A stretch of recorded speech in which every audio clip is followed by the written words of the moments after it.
존경하는 우리 상당구민 여러분, 새해가 밝았습니다. 올해는 토끼해라고 그러는데 우리가 슬기롭게 올해를 잘 넘겼으면 좋겠습니다. 왜냐하면 대내적으로 굉장히 어려움이 금년에는 좀 가중될 것으로 이렇게 보여서 슬기로운 한 해가 되기를 충심으로 기원드리고, 또 우리 새해 되면 다 우리 얘기하는 거지만 우리 모두 건강하시고 또 기쁨과 또 희망과 사랑이 넘치는 한 해가 되기를 진심으로 기원드립니다. 여러분 댁내 늘 평안하시고 새해 복 많이 받으시기 바랍니다. 감사합니다.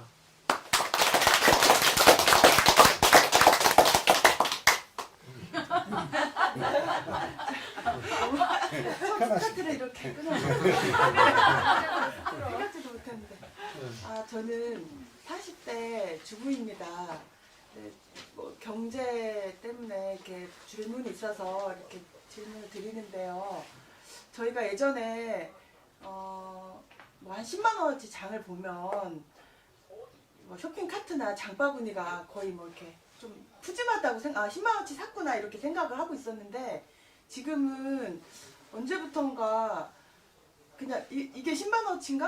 한 5만 원어치 정도밖에 안 산 것 같은데 10만 원어치라고 그 영수증을 받아서 다시 한번 꼼꼼하게 살펴보게 되더라고요.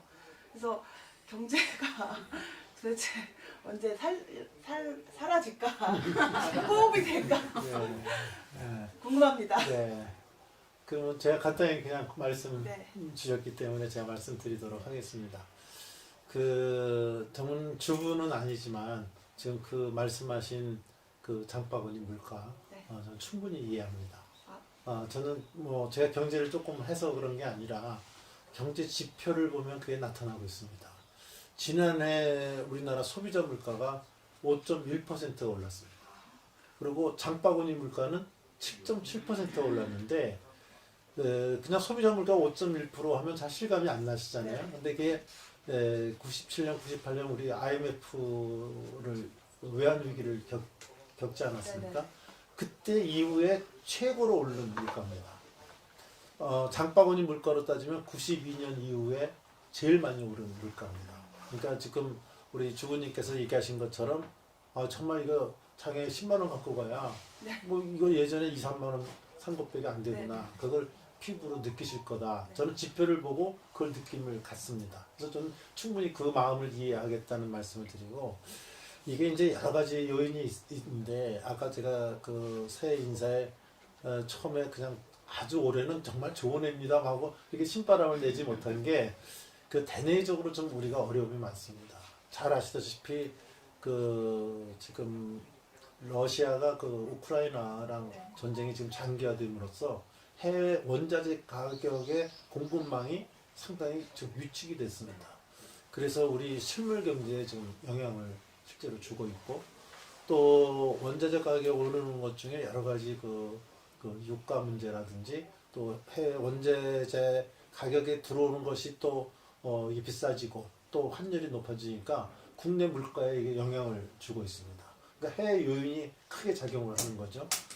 또 국내적으로도 이제 고금리 상태가 이제 계속 되니까 이 금리가 이게 올라감으로써 굉장히 다른 물가에도 영향을 줘서, 금년에도 보면 전기요금, 뭐 다른 공공요금이 지금 상당히 오를 것으로 이미 전기요금은 예고가 나와 있죠. 오른다 이렇게 한 것처럼. 이제 그런 요금이 오르면 또 물가가 또 자극을 받아서 또 물가가 오르게 되고, 그래서 이제 우리 장바구니 물가에도 영향을 미친다 이렇게 합니다. 그래서 이번에는 소위 영어로 하면 퍼펙트 스톰이라고 그래갖고 소위 복합 위기, 복합 경제 위기, 이거를 아마 그 경제부총리라고 하는 분이 나와서 가끔 얘기를 할 겁니다. 그래서 우리 복합 위기가 이렇게 다가오고 있습니다. 그래서 제가 아까 슬기롭게 하자는 거는, 그런 파도는 분명히 넘쳐옵니다. 파도가 올 때 그 파도를 막을 수가 없다고 한다면, 저는 그것을 슬기롭게 그 파도가 넘어가게 하는 것이 저는 현명하다 이렇게 봅니다. 그래서 이제 정부에서도 이 대통령 신년사에도 나오지만, 아무튼 이번에 총력전을 펴갖고 그다음에 민생 경제 안정이라든지 이런 거를 깨야겠다. 그래서 여러 가지 각종 강론적 대책이 지금 나오고 있는데, 하여튼 정부가 그렇게 최대한 노력을 하고 있고, 저희 제가 있는 그 국회에서도 그런 것이 잘 될 수 있도록 법안 마련이나 또 시행에 착오가 있는 거라든지 또 필요한데 좀 예산이 공급될 수 있는 그런 것을 탄력적으로 운영하도록 이렇게 최대한 노력하겠습니다. 하여튼 지금 주신 거의 결론은 경제 활성화를 통해서 이 모든 것을 풀어나가야 되는데 올해는 경제가 그렇게 수월없지는 못할 것 같다. 그러니까 10만 원 들고 가시지만 그래도 느낌상으로 해도 한 7, 8만 원은 사왔다 하시는 느낌이 갈 수 있도록 네. 정부와 국회가 노력하도록 하겠습니다. 감사합니다.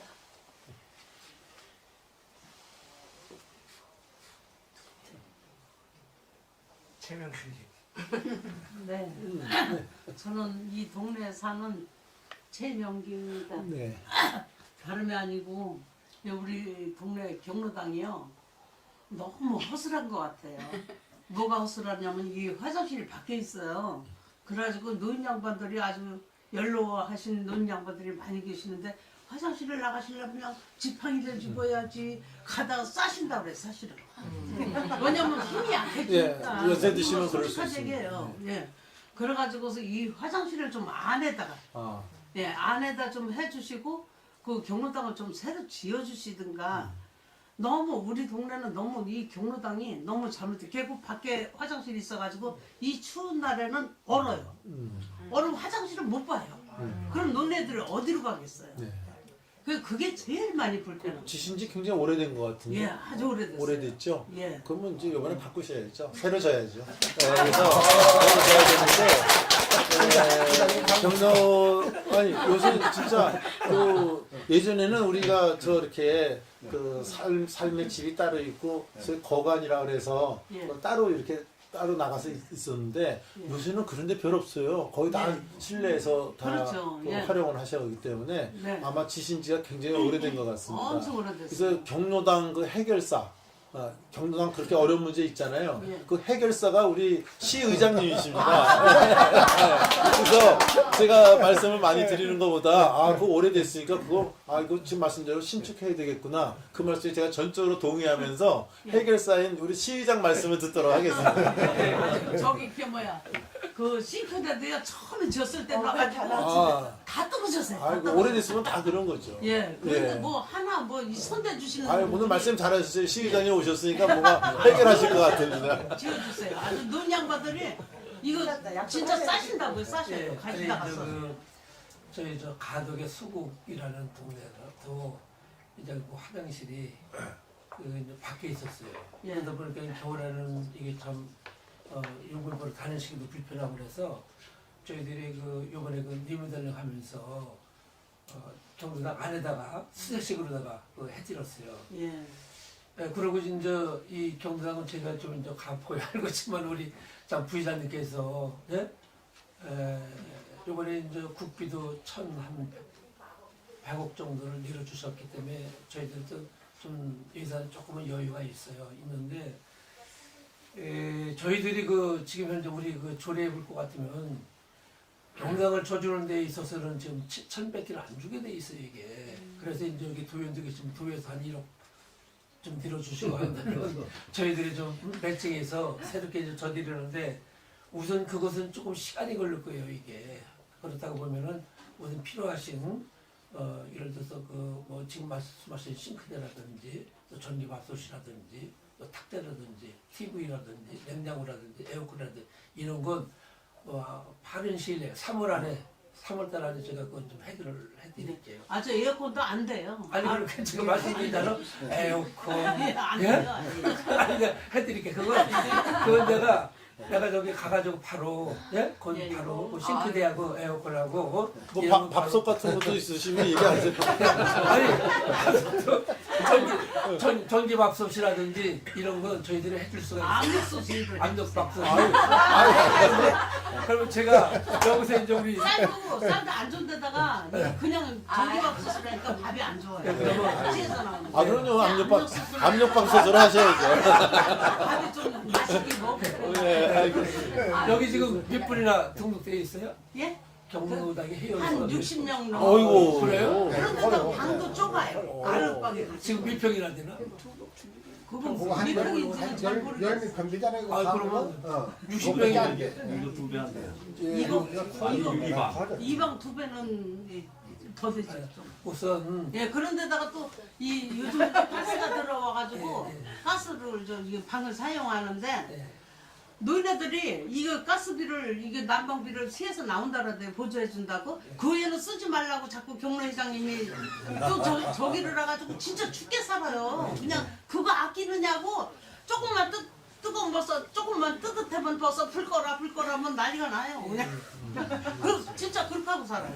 그 지금은 이제 우리가 올해부터 예. 경로당 운영비도 차등해서 지급하기로 돼 있어요. 전에는 일괄적으로 다 지급을 했는데 회원수가 많은 데는 더 드리고 적은 데는 그냥 그대로 주대로 해서 그래서 회원수가 많으면 좀 올려드릴 거예요. 아, 예, 그게 맞죠. 예, 그래서 지금 좀 말씀하신 대로 불편함 없이 하기 위해서 내가 복지과장한테 주민복지과장한테 현장을 가서 전부 다 좀 조사를 하라고 그랬게요. 그래서 예, 예. 예산은 바로 조치를 해서 불편 없이 해드리겠습니다.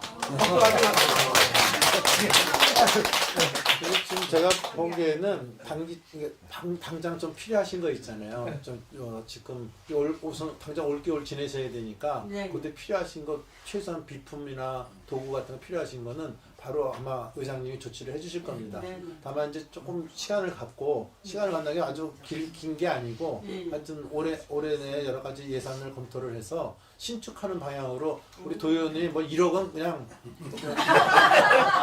저 주머니에서 꺼내듯이 주실 것 같아서 제가 압력을 넣을게요. 그래서 거기서 하고 해서 장기전은 저 신축하는 쪽으로 배려해 주시기 바랍니다, 의장님. 네, 알겠습니다. 네, 예, 감사합니다. 예. 감사합니다. 네. 우리 또 다른 저기 우리 학생들 여기 공부하시면서 지도하실 거 있어. 우리 부의장님 어려운 고름하신 거예요? 우리 최 선생님 말씀 한 말씀 더 사역 들으면 저는 뭐 예산을 좀 공무원 때부터 해본 사람이라서 말씀을 드리는데 예산은 졸르는 사람한테 줄 수밖에 없어요. 자꾸 졸르셔야 돼요. 네, 오늘 말씀 잘하셨어요. 아, 정말이에요. 네. 아주 진짜 노년분 졸르지 않으면 운운하게 먼저 젖주는 거랑 비슷한 겁니다. 예산도 마찬가지입니다. 가만히 있으면 떡 줄 때 기다리면 안 돼요. 막 졸라야 돼. 이 도의원 시의원님한테 많이 졸르십시오. 네, 말씀하시죠. 네, 안녕하세요. 저는 박은영인데요. 저희가 이제는 요즘에는 물건을 살 때 정말 이 물병 하나 500원짜리 물병 하나 다 카드로 결제를 하잖아요. 그런데 큰 업체 같은 경우는 차라리 더 카드 수수료가 더 낮은데 작은 업체들은 카드 수수료가 의외로 더 높거든요. 그래서 지금 실제적으로 소상공인들한테는 조금 카드 수수료를 낮출 수 있는 법안이나 그런 방법을 좀 강구해 주셨으면 하는 요구가 있습니다. 네. 그 좋은 지적이십니다. 제가 그 금융 쪽도 담당을 했던 그 국회에 이제 여러 위원회가 있지만 정무위원회라는 게 있는데 정무위원회가 우리나라 금융권을 관장하는 그럽니다. 뭐 은행, 뭐 증권, 보험, 뭐 신협 다 관장하는 데인데 제가 이제 정무위원장을 했기 때문에 그냥 조금 아는 범위 내에서 말씀드리면 제가 정무위원장 할 때 0.25%포인트 내려드렸습니다.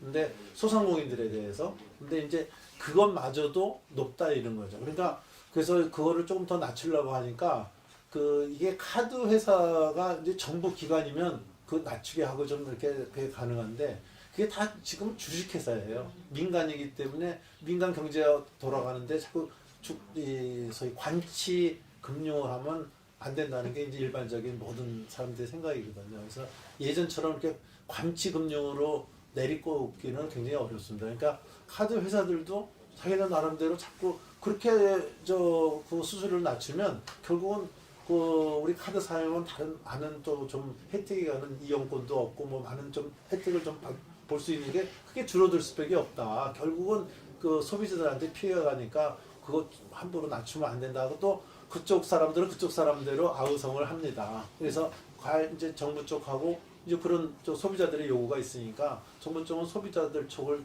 대변해서 야 이거 좀 어떻게 좀 낮춰보자 이렇게 해서 타협을 봐서 이제 수수료가 지금 현재 결정이 됐는데 지금 말씀하신 대로 그 소상공인들에 대해서는 이제 조금 그 금융 비용이 좀 높은 게 이제 여러 가지 또 그 대기업보다는 그 소위 뭐 까놓고 얘기하면 부도날 가능성도 많고 신용이 아무래도 등급이 낮다 보니까 우리 금융 원칙에 따라서 좀 부담을 더 하게 이렇게 하는데 하여튼 오늘 그건 또 말씀을 주시니까 또 하나의 그때 좀 낮추긴 했지만 조금 더 낮출 수 있는 방법이 없는지 좀 어려운 분들한테는 오히려 더 받는 게 아니라 조금 더 낮춰줄 수 있는 방법이 뭐 있는지 오늘도 말씀을 주셨으니까 아마 정부에서도 그런 걸 많이 고려하고 있겠지만 우리 국회 차원에서도 더 정부에다가 독려를 하도록 하겠습니다.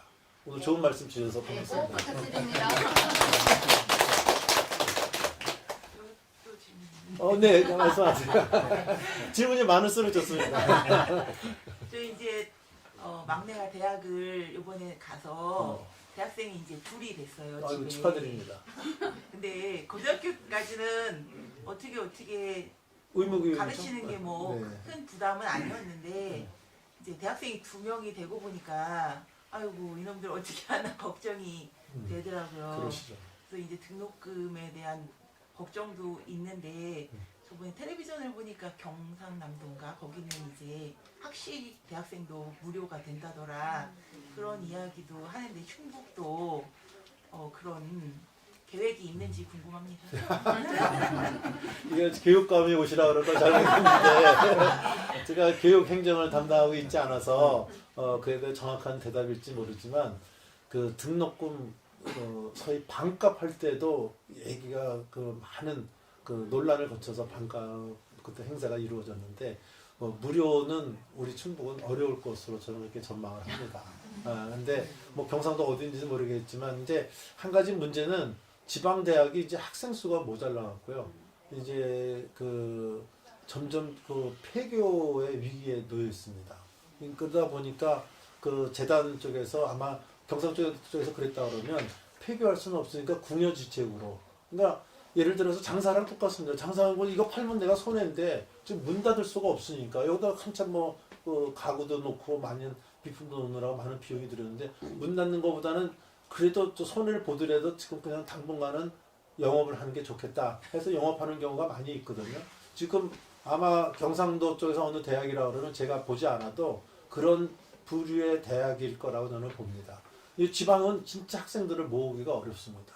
그래서 이제 점점 지방 대학은 폐쇄로 가야 되는데 그 가는 과정이 이것도 아주 지난할 거다 이렇게 저는 보고 있습니다. 그래서 지금 그 대학을 공짜로 보내면 그 대학은 소위 교수들 월급 뭐로 줍니까? 또 그 시설 투자도 해야 되고 교육 환경도 여러 가지 지금 바뀌면서 여러 가지 교육 시설도 개선하고 이래야 되는데 결국은 무슨 돈에서 나가야 되냐? 만약 그렇게 이루어진다 그러면 그건 또 우리 국민들이 내는 세금에서 뭐 보존해 줄 수밖에 없는 거거든요. 그래서 그러한 문제가 지금 그 대학생을 둔 자녀분들한테는 가정한테는 급박한 문제죠. 애들 등록금도 부담되고 먹고 살기도 힘들어 죽겠는데 이런 입장에서 그렇지만 그런 학생을 안 갖고 있는 세금 내는 사람은 왜 우리가 세금 내서 그 사람들 그 자녀까지 줘야 되냐 이게 이제 갈등이 벌어지는 거죠. 그래서 그것이 지금 어느 선에서 결정을 해야 될지는 그 이제 정부가 학교 당국이라든지 또 여러 사회 여론을 들어서 결정할 겁니다. 근데 지금 하여튼 결론적으로 지금 질문 주신 거에 직답은 우리 충북도 등록금 안 되고 다닐 수 있겠느냐 이렇게 질문으로 제가 받아들인다고 한다면 제가 교육감은 아니지만 또 대학교 총장은 아니지만 그건 쉬운 일은 아니다 이렇게 말씀을 드리고요. 우리 저 사모님이 연금 돈을 많이 벌으실 수 있다 말씀을 드립니다. 한 달이십니다. 그리고 이제 만약 문제 안 될 때는 그 학자금 융 대출이 있습니다. 그 장학재단이라는 게 있습니다. 한국 장학재단에서 그 등록금을 그 대출을 해줍니다. 그래서 그걸 활용하고 사회에 나와서 제가 돈 벌면서 등록금 했던 거를 갚아나가는 그런 제도도 있으니까 한번 그 학자금 그게 부담되시면 그 등록금이라든지 이런 거를 융자해주는 장학재단 쪽하고도 하고 학교 당국에서 또 그걸 알선해 줍니다. 그래서 학교 당국하고 잘 하시면 돼 있고 제일 좋은 건 돈 좀 많이 버십시오. 볼 수 있게 해주세요. 많이 받으세요.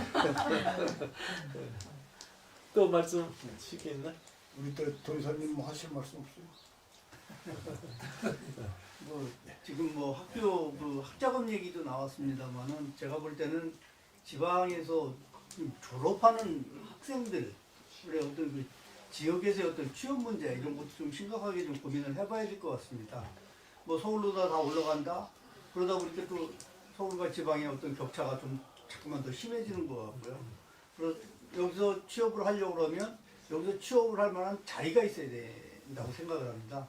그래서 그 부분에 있어서 부의장님이나 의장님께서 어떤 큰 회사라든지 취업을 해서 일할 수 있는 그런 회사들을 많이 유치해 주시면 이 지역에 있는 그 학생들이 또 쉽게 좀 취업을 할 수 있지 않을까 이런 생각을 합니다. 제가 그냥 답변할까요? 의장님 말씀하시는 제가 자꾸 답변하는 아니 아닙니다. 의장님이 박사신데 제가 이거 잘 모르는 사람 여기까지 제가 답변을 그럼 드릴게요. 그게 지금 말이죠. 이게 구직을 하는 사람하고 구인을 하는 사람하고 항상 이게 모순이 돼요. 중소기업이라든지 이런 물론 대기업도 마찬가지지만 하면 여기서 지방에서 사람을 구하기가 어렵다는 거예요.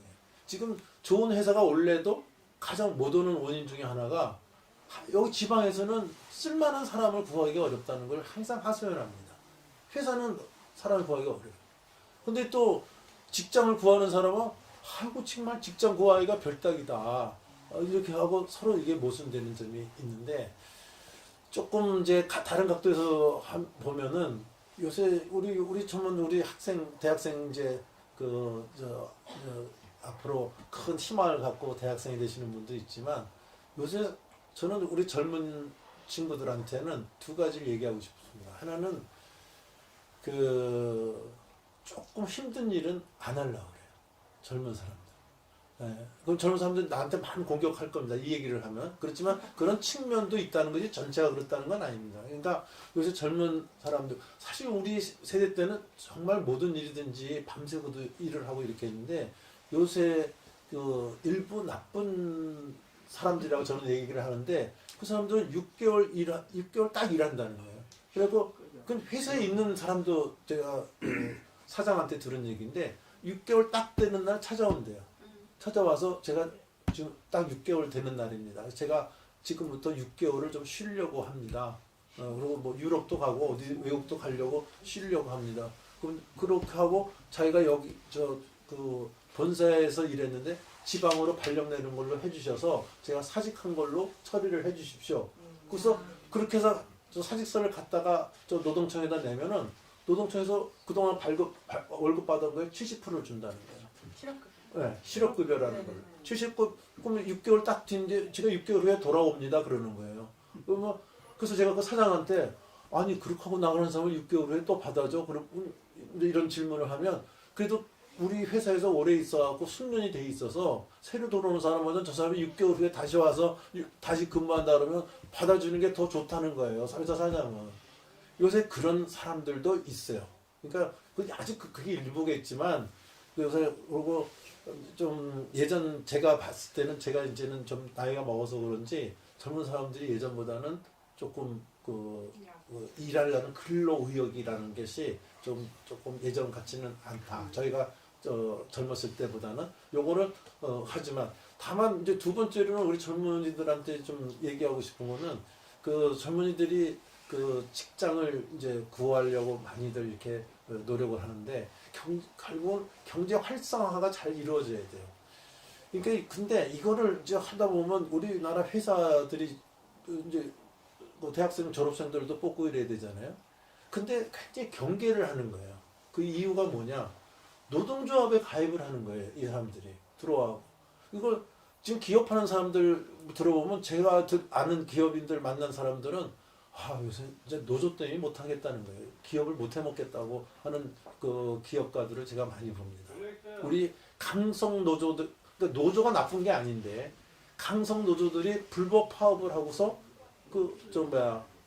방해를 하는 이런 행태가 지금 벌어지니까 이것에 대해서 기업들이 그 근로자들을 뽑는 것을 굉장히 정말 힘들어하고 차라리 한국에 투자하느니 미국 같은 데라든지 다른 데 가서 투자하겠다는 거예요. 여기서 투자해갖고 그 사람들 뽑으면 이게 노조에 가입해갖고 저 힘들게 기업을 하니까 이렇게 하겠다는 겁니다. 그래서 저는 노사가 잘 화합을 이루는 공조사회를 우리 이제 정치하는 사람이나 이런 기성세대들이 만들어야 되는데 지금 우리나라가 그게 안착이 안 됐습니다. 그래서 지금 노사 간의 갈등이 심하다 보니까 그 기업들도 투자를 잘 안 하려고 하고 있다 이렇게 생각을 합니다. 그래서 이런 여건이 좀 잘 개선되고 기업할 수 있는 환경을 자꾸 만들어 줌으로써 그래서 기업도 투자를 하고 투자를 해야 또 고용도 창출이 되지 않겠습니까? 그래서 이런 선순환이 이루어지도록 저희들도 노력을 하겠습니다. 그래서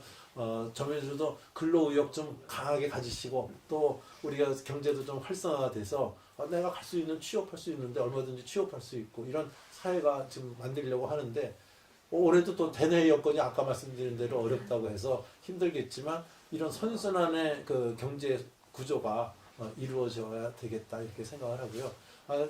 일단 단장은 구인단 구직단이 서로 그러니까 가끔 우리 저 청주체육관 가면은 거기 그 기업 취업 박람회 뭐 이런 것도 하고 해서 서로 구인 구직 간에 만나는 이런 기회도 많이 갖도록 하고 정치도 안정이 돼야 기업들이 투자를 합니다. 정치가 불안정하면은 기업들이 투자 잘 안 합니다. 그래서 정치도 좀 안정화돼서 기업들이 투자할 수 있는 여건을 많이 만들어 드리면 그 지금 선생님이 말씀하신 그 문제도 좀 해결해 나갈 수 있지 않을까 이렇게 생각합니다. 그러니까 사회가 안정되고 저 북한에서 자꾸 뭐 미사일 쏘아대는데 김정은이도 그런 짓 하지 말고 뭐 무인기를 띄워갖고 막 대통령실 위에도 띄웠다고 하면 이게 나라가 안정이 되겠습니까? 그래서 우선 안보도 안정이 되고 사회도 안정이 되면서 노사가 화합을 이루는 그런 시대가 오면 아마 우리 젊은이들이 취업할 수 있는 기회가 많이 생기고 또 노인 어르신들도 마찬가지입니다. 노인 어르신들의 지금 제일 큰 고민을 여론조사를 해보면 노인 일자리입니다. 내가 아직도 좀 움직일 수 있고 내 힘이 있는데 어디 가서 취업할 데가 없다는 거예요.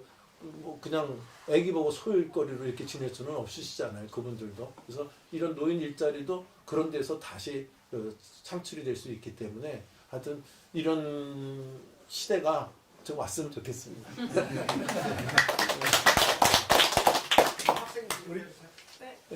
제가 또 있어? 예. 학생이 질문이 많을 거예요. 예. 안녕하세요. 예. 저는 충북여자고등학교 졸업 예정인 김혜진입니다. 전 정치와 관련된 질문을 좀 드리고 싶은데 정치는 우리 의장님이 막사집니다. 제가 생각하는 정치는 국민들을 좀 편안하게 해주고 또 좀 보살피는 그런 게 정치라고 생각을 하는데 저희 국회는 언제쯤 그런 모습을 보일지 그런 것을 질문을 국회의원이라 그랬어요? 우리나라 정치인이라 그랬어요? 의장님이 정치 생활을 굉장히 오래 하신 분입니다. 거의 40년 가까이 하셨기 때문에 한번 의장님 소견을 한번 들어보는 것도 좋을 것 같습니다. 저희들은 이제 생활 정치고 이제 실질적인 큰 정치는 이제 국회에서 하는 거예요. 생활 정치는 이제 어쨌든 그 주민들의 의견을 많이 청취하고 주민들의 뜻에 따라서 시정을 펼치는 것이 일단 생활 정치라고 생각을 해요. 그렇기 때문에 이제 저희들 같은 경우는 늘 이렇게 이제 주민들하고 소통하면서 또 그 주민들의 뜻을 따라서 이제 바로 그 시정에 반영하는 그러한 것이 저희들은 그 지방에서 지방자치, 풀뿌리 민주주의, 바로 생활정치라고 생각을 합니다. 이것이 이제 바로 우리 지역 주민들의 바로 그 삶의 질을 좀 높이고 또 누구나 그 행복하고 안전하게 살 수 있도록 하는 것이 이제 저희들의 같은 이제 소망인데 물론 뭐 여야가 아무튼 있다 보니까는 그 의견이 좀 대립할 수도 있어요. 그런 것은 자꾸 이제 대화를 통해 가지고서 서로 소통하면서 하나하나 이제 풀어나가는 것이 바로 우리 시민들한테도 안정감을 주고 희망을 주는 그런 거 정치라고 생각해서 저희들은 뭐 일단은 그 청주시의회 같은 경우는 이제 21대 21이지만은 저는 뭐 늘 야당 의원들과 늘 함께 임명을 맡으면서 사안이 있을 때마다 같이 협의하고 협치했다고 생각을 해요. 그래서 저희들은 약간 시민만 바라보고 가는 그런 그 청주시의회를 이끌도록 저는 노력하겠습니다. 그러니까 조금 더 지켜봐 주시고 중앙 정치를 멍청하게 하는 네. 네, 지금까지 이제 시의회 정치를 얘기하셨는데 도의회 정치도 한번 얘기해. 우리 충청북도 의회는 방금 전에 우리 이제 김병국 시의장님께서 말씀하셨듯이 각 지역구에 이제 의원님들이 계시잖아요. 시의회, 뭐 도의회, 이제 도의원. 그래서 이제 대개 보면 이게 이제 우리나라는 정당 정치잖아요. 이게 정당 정치. 그러다 보니까 이제 의원 간에도 당이 서로 뭐 지금 현재 이제 더불어민주당, 국민의힘 이렇게 해서 의원들이 이렇게 같이 활동을 하는데 다른 지역은 모르겠습니다만 우리 상당부 정우택 부의장님이 계신 지역구에 지금 현재 의원님들은 제가 그런 제안을 드렸어요. 우리는 정말 주민들 우리가 처음에 입후보할 때 주민들의 요만한 작은 목소리도 정말 기울이겠다라고 우리가 말씀들을 드렸잖아요. 그래서 거기에 부합하기 위해서 같은 지역구 내에 타당 의원님들하고도 똑같이 우리 주민들이 한마디 하면 그걸 가지고 우리 같이 논해서 지역의 이제 면장님들이나 동장님들과 이렇게 활동을 하고 있습니다. 그래서 우리 지역 주민들께서 물론 기대치에 100% 부합은 하기가 어렵다라고 보겠지만 제가 특히 저는 여기 이 서원이 나온 도의원이거든요.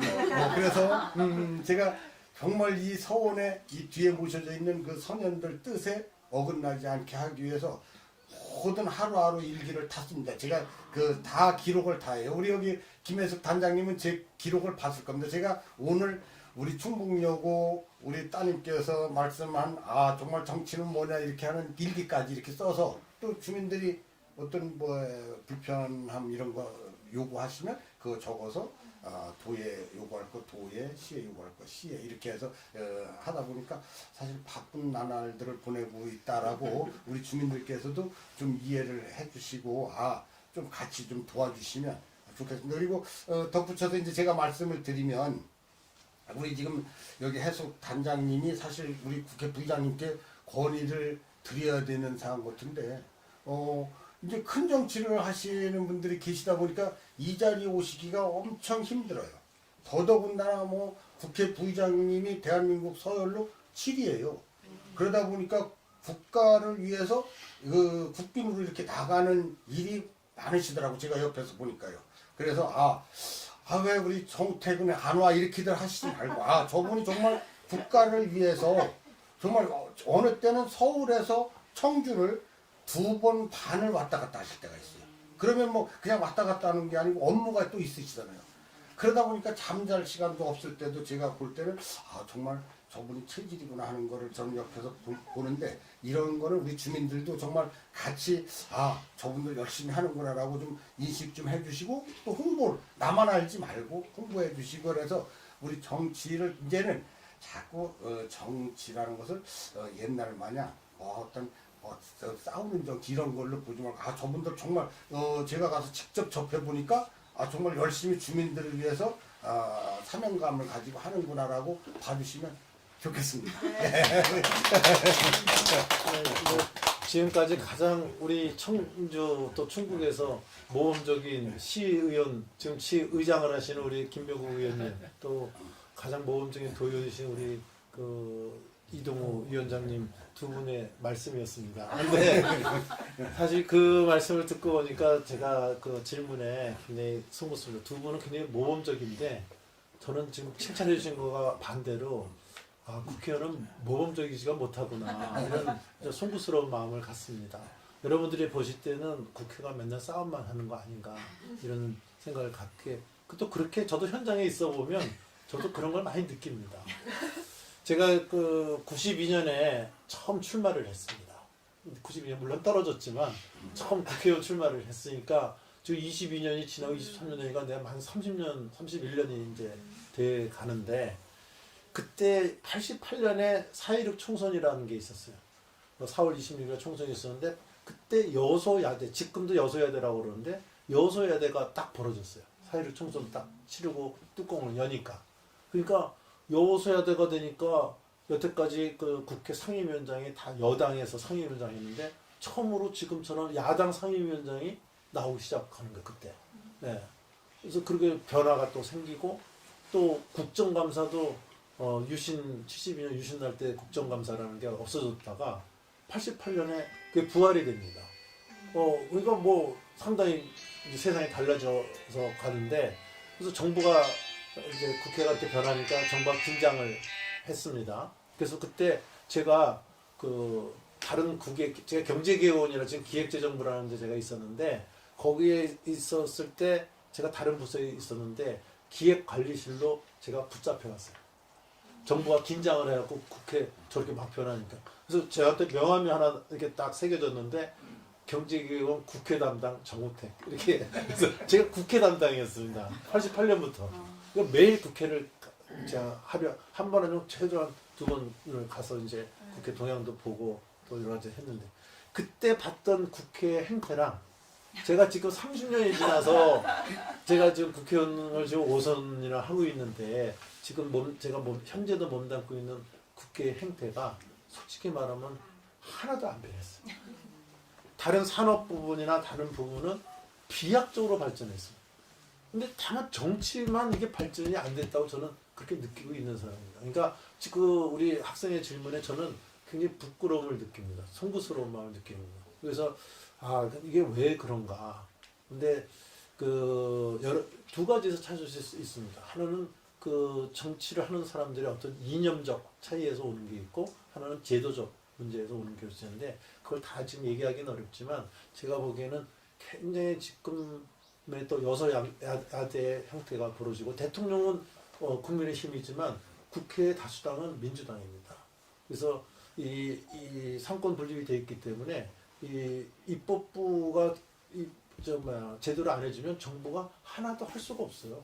그래서 88년 4.16 총선 났을 때도 윤태모 고모님 잘 계시지만 90년에 소위 그 기라성 같은 3당 합당, 노태우, 김종필, 김영삼 세 분이 그 3당을 합당하게 되는 계기가 그 여서야대는 전국을 운영할 수 없다 그래갖고 3당 통합을 하게 되는 이런 사태도 벌어졌습니다. 그래서 지금의 여서야대 형태이기 때문에 정권은 바뀌었는데 왜 이렇게 뭐가 피부에 안 와닿았지? 뭐 바뀌었으면 뭔가 국민들이 염원했던 거라든지 이런 게 좀 술술 풀렸으면 좋겠는데 왜 하나도 안 되는 거야? 이런 갑갑함을 많이 느끼실 수도 있습니다. 근데 윤석열 지금 대통령이 후보 시절에 공약을 뭐 많이 하지 않았겠습니까? 내가 대통령이 되면 이렇게 하겠다. 근데 법을 그렇게 하려면 법을 바꿔야 되는 내용이 굉장히 많이 있습니다. 그래서 이 윤석열 정부가 취임하고서 6개월 동안 77개의 법안을 이걸 해달라. 그래야 윤석열 철학을 갖다가 정부의 철학을 갖다가 이행할 수 있다 그래갖고 국회에서 77건 냈는데 한 건도 처리 안 해줬습니다. 제가 이렇게 하면 민주당을 탓하는 것 같지만 하여튼 어쨌든 간에 뭐 지금 할 수 없는 탓을 해야지. 그래서 이런 지금 정치의 행태가 그대로 벌어지는 것은 예전 행태랑 변함이 없다는 거예요. 저는 당이 다르고 그렇게 했다 하더라도 민생을 위해서 해야 될 문제는 우리 여당이 잘못하는 거 있으면 야당이 비판을 당연히 해야 되는 거고 그렇지만 잘해서 잘 가는 거는 발목 잡기 하면 안 되잖아요. 근데 지금은 제가 보기에는 제가 부의장으로서 봤을 때는 너무 발목 잡기 그러니까 우리의 그 민생도 발목 잡기고 그 발목 잡기를 이루어지니까 이게 뭔가 지금 전혀 국회가 작동이 잘 안 되고 있습니다. 요새는 또 뭐 방탄국회라고 뭐 많이 들어봤지만 그런 행태가 지금 벌어지고 있어서 국회가 이렇게 잘 돌아가지 않아서 하여튼 송구스럽게 말씀드리고 그 결론은 확실합니다. 지금 처음 말씀하신 것처럼 정치는 국태민안입니다. 나라가 편안하고 백성들이 잘 사는 게 그게 정치의 목적이고 우리 궁극적인 우리 화평시대 아니겠습니까? 그래서 그렇게 가야 되는데 현재 그러지 못하다. 그 책임은 뭐냐? 국회의원 네가 책임져라. 제가 송구스럽다는 말씀으로 답변을 대신하겠습니다. 감사합니다. 저도 질문 있습니다. 예. 저는 상당구 용암동에 살고 있는데요. 네. 저 선거를 할 때마다 보면은 그 선거 책자에 항상 상당구 발전을 위해 힘쓰겠습니다. 네. 상당구의 발전을 제가 이루겠습니다. 이런 말들이 어떤 의원님들이나 다 이렇게 있으신 것 같아요. 그 근데 상당을 저해하기 위해서 나오겠습니다. 그런 사람 없어요. 근데 이제 사실 발전을 한다 그러면 이제 좋아진다는 그런 의미로 지금 말씀하신 것처럼 그런데 사실 나 사는 거가 얼마나 더 좋아져 이런 걸 느끼지 못하면 얼마나 발전되고 있는지 이거를 저희가 체감으로 느끼기가 사실 조금 어렵거든요. 네, 네. 그래서 이제 모든 게 다 좋게 할 수는 없으니까 여기 다 상당구 담당이시라고 하니까 의원님이나 의장님이나 위원장님이나 상당구 발전이라는 게 어떤 방향이 상당구의 발전이라고 생각하셔가지고 의정 활동을 하시는지 그런 게 있으시면은 제 삶이랑 그런 게 얼마나 관련이 될까 그런 걸 저도 생각해 보고 싶고 정치에 관심을 가지게 될 것 같아서 그런 게 있다면 말씀을 한번 들어보고 싶습니다. 의장님 하실래요? 제가 답변을 맞아, 그래요. 지금 정말 제가 이제 마지막 시간이 얼마 남지 않아서 국회 부의장님께 건의드리려고 했던 사항 중에 인간이 살면서 지금은 이제 핵가족 시대가 됐잖아요. 이제 자녀가 하나 둘 그래서 자녀 하나 둘이 행복을 누리기 위해서는 본인이 추구하는 그런 삶을 살 때 정말 행복함을 느끼는 건데 지금 우리가 산업화하면서 계속 숨가쁘게 쭉 달려왔잖아요. 이제는 우리가 뭔가 자기 자신을 위한 이런 삶을 영위하기 위해서 너나 없이 노력을 해요. 그래서 그 맥락에서 사실 이 서원을 개방을 한 겁니다. 이 서원을. 그런데 개방을 딱 하고 보니까 지금 학생들이 오셔서 이제 이게 개방한 지 이제 5년 차 지금 들어갔는데 여기가 제한 공간이었었어요. 옛날 학교였지만 1570년에 이 서원을 건립해서 학교로 시작을 했는데 여기 이제 제한 공간으로 이렇게 이제 오다가 이렇게 이 공간을 내비두면 안 되겠다 해서 개방을 해서 지금 이제 활용화 사업단 학생들이 와서 공부를 해요. 그러다 보니까 그러면 저 학생들이 이 뒤에 지금 부지가 이 서원 거거든요. 다 이 산이 이거를 시민들한테 돌려 상당구 특히 상당구 청주시 산 1번지예요 여기가. 그럼 1번지부터 뭔가를 좀 바꿔주는 게 필요하지 않을까. 이게 정말 우리 상당 구민들의 발전이지 않을까. 도시개발은 다 됐어요 지금. 도시개발이 돼서 뭐 크게 불편함은 없이 살기 때문에 그러면 자기개발을 하기 위해서 지금 여기 계신 학생들 마냥 공부할 수 있는 공간 또 내가 체력이 되면 뒤에 등산할 수 있는 공간이 여기 있음에도 그게 안 됐기 때문에 그걸 제가 바로 우리 부의장님께 지금 우리가 공부를 열어보니까 처음에는 요 공간 갖고도 됐었어요. 그러다가 안 돼서 지금 밑에 관리사까지 이제 지금 저 학생들한테 내드렸는데 그거를 보니까 또 뭐 여름에 또 비가 조금 새네. 그래서 지난해에 부의장님께 우리 학생들이 공부할 수 있는 시민들이 여기 주차를 하고 산을 등산할 수 있는 공간을 좀 열어주면 좋겠다라고 해서 건의를 드려서 지금 체험관 요거를 지금 하고 있는데 작년에는 이게 뭐 갑자기 제가 올려드렸더니 갑자기 돈이 어디 있어요? 뭐 그 막 7, 80억씩 되는 돈이. 그래서 지금 부의장님께서 검토하고 계시면 그게 이제 될지 안 될지는 저도 모르겠습니다. 뭐 부의장님이 해주셔야지 되는 거니까 그렇게 되면 우리 상당구의 작은 것부터 또 여기 이제 저도 또 역시 도에서 제가 개발공사 사장님께 이쪽에 우리 저 선프라자 있잖아요. 거기서부터 이쪽에 뒤에 이정골 그 저수지까지 이제 우회도로가 여기 이제 그 도로가 나다 보니까 이거 추락지구가 되니 시장님하고 우리 도하고 국비를 좀 보조를 받아서 여기에 우리 청주 시민들이 정말 아기들을 데리고 자연스럽게 와서 걷고 즐길 수 있는 이렇게 좀 잠깐의 여유를 즐길 수 있는 어떤 그 한옥 체험마을 같은 거를 구상하면 어떤가 한번 그림을 그려보자 라고 지금 하고 있으니까 조금씩 발전해 나간다고 보시면 될 것 같습니다. 그래서 부의장님께 건의 한번 하시죠. 여기 체험관 좀 쳐들어가고. 부탁드립니다. 그거 말씀하시죠. 그 얘기 하시려고 질문하신 거예요? 그거를 말씀하셔야죠. 진짜 시급한 문제가 많아요. 예. 아까 저기 노인정도 새로 해드려야 되겠지만 지금 부의장님 오신다고 하니까 저희들이 차를 다 빼놨어요. 다 그냥 곳곳에 동네 곳곳에 갖다 놓아놨거든요. 그만큼 주차 시설도 협소해요. 그런데 여기 지금 연 3,500명의 학부모가 옵니다. 여기 이용객들은 학생들만이 아니고요. 그 어린이서부터 조손까지 다 3대가 오려서 온 청주 시민이 다 오는 곳이에요. 그런데 주차장이 한번 적죠. 비 오면 천막 치죠. 지척지척하죠. 서원에서 하는 프로그램과 이쪽이 또 가까워서 도시에서 바로 가까워서 이 힐링 장소가 좋은데 너무 열악하다라고 오히려 시민들이 저희들한테 혀를 끌끌 차면서 더 이렇게 안 됐어 하고 그런 분위기가 지금 굉장히 높습니다. 네, 잘 알겠습니다. 근데 아까도 운운하게 젖준다고 하잖아요. 이게 또 결국 예산하고 관련되는 거 아니겠습니까? 울으셔야 됩니다. 네. 왜냐면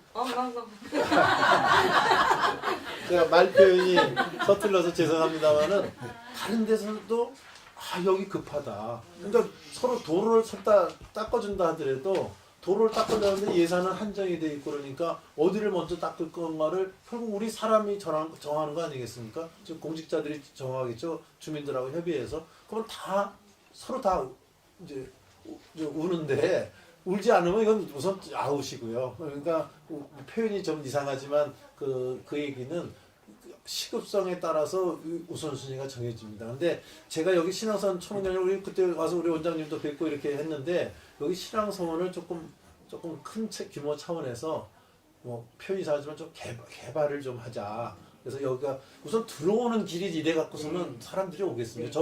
저번 때 들어올 때 아주 힘들게 들어왔습니다. 네, 그래도 오늘은 차를 빼주셔서 그런지 잘 들어왔지만 그래서 저 이번에 그 우리 원장님이랑 몇 분들하고 아마 이거에 대한 좀 계획이 아마 그래도 신앙서원 쪽에서 여러 가지 생각을 갖고 계신 거를 좀 얘기를 해주시고 또 뭐 우리 이동우 의원님이나 또 우리 시의장이 계시기 때문에 이렇게 협의를 해서 여기를 한번 시민의 어떤 공간으로 좀 만들 건지 여러분이 어떤 합의된 형태가 나와야지 되지 그냥 단편적으로 여기 조금 저기 조금 해서는 좀 안 될 것 같아요. 신앙 서원의 경우에는 그래서 종합적 계획에 대한 이런 아이디어들이 좀 주민들하고 충분히 협의가 된 최종안이 형성이 되면 저희들이 그 뭐 소위 그 뒤에 이제 예산 들어가는 거는 저도 노력을 하겠습니다. 그래서 그런 과정을 좀 이렇게 밟아주셨으면 그래서 체험관도 짓고 뭐 노인정도 좀 바꾸고 더 뭐 이렇게 청주 같이 문화 1번지로 만들어 주세요. 저희도 열심히 하니까. 저쪽 동네에서도 문화 1번지 해달라는데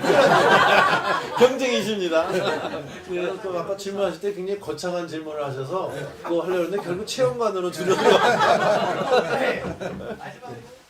네, 오늘 오랜만에 우리 그 상당 주민 여러분들하고 이렇게 자리를 하니까 너무 좋은 자리인 것 같아요. 더군다나 오늘 그 시의회에서 우리 시의장 하시는 김병국 의원님 여기 지역구시죠?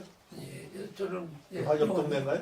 그렇지만 상당구에 우리 의원이시고 우리 도의원 이동호 의원님도 오셔서 이렇게 국회의원과 도의원, 시의원이 같이 앉아서 주민들하고 얘기를 나누는 거 이게 우리가 원래 주민자치를 실시하려 했던 목적입니다. 그래서 여러분들하고 이렇게 소통을 통해서 여기는 이런 문제가 있구나 이런 거를 이해하고 그것을 어떤 정책 순위에 따라서 저희 제도도 바꾸고 예산도 넣는 것이 우리가 해야 될 일이라고 생각하는데 오늘 주민자치의 본질을 여러분들이 꿰뚫고 이렇게 자리를 해주시고 특히 제가 존경하는 우리 정견님들이라든지 우리 원장님들 이렇게 감히 이런 어른 앞에서 제가 이렇게 주민들하고 얘기하는 걸 제가 얘기를 한 거는 아마 이 어르신들도 아마 흐뭇하게 생각하실 겁니다. 그래도 이 후배들이 와서 그래도 주민 여러분들하고 이렇게 대화도 하고 하는 이게 앞으로 대한민국이 잘 가는 길이 아닌가 크게는 이런 생각을 해주셨을 거라 생각해서 이 자리를 빌어서 어르신들께 감사의 말씀 드리고요. 만수무강하시라고 우리 박수 한번 드리겠습니다. 또 오늘 질문을 들어보니까 뭐 우리 그 노인 복지 문제부터 시작을 해서 교육 문제, 취업 문제, 소상공인 문제, 우리 장바구니 물건까지 이렇게 얘기가 나와서 오늘 정말 좋은 얘기를 나눈 것 같습니다. 이런 기회가 좀 자주 만들어졌으면 좋겠는데 오늘은 이 언론에서 만들어졌는데 사실은 자발적으로 이런 게 자주 만들어졌으면 좋겠다 이런 생각을 가지면서 여러분 다시 한번 새해 복 많이 받으시고 여러분 가정에 늘 평안하시기를 기원드리겠습니다. 오늘 귀한 시간 내주셔서 정말 고맙습니다. 감사합니다. 감사합니다.